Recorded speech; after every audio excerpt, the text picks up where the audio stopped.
Hi guys, it's 𝗙𝗘𝗡𝗧𝗟𝗘𝗬 from Audio Direct, and we have a rather special car with us again today. It is in fact a speed version of the Bentley Continental GT 2016. Drop dead gorgeous car, but unfortunately the factory screen has got quite a common problem. I'll show you what I'm talking about. So here we have it. This is of course the home screen. The Bentley logo flashes up, but that's all it's supposed to do. It's just supposed to come on and then disappear and then take you into your main menu. But as you can see, by pressing any of the buttons, absolutely dead.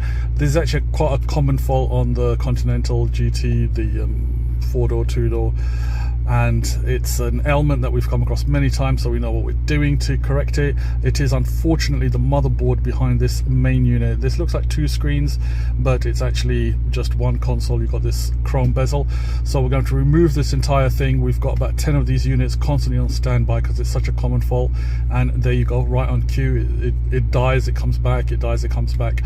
So we're going to be swapping this entire unit out and give the vehicle back to its owner. You can see even when you engage reverse, absolutely nothing. So trust Audio Direct, we'll get your Bentley ship shape. Well, there you go, ladies and gentlemen. This is of course the new screen that's now been installed.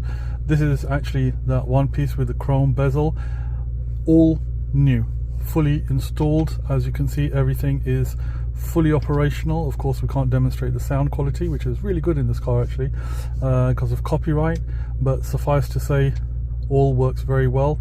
We've also installed the navigation. It's actually loading in the background, so that's all done as well. Info take you to all those places that you want to get to. TPMS, so absolutely in perfect working order.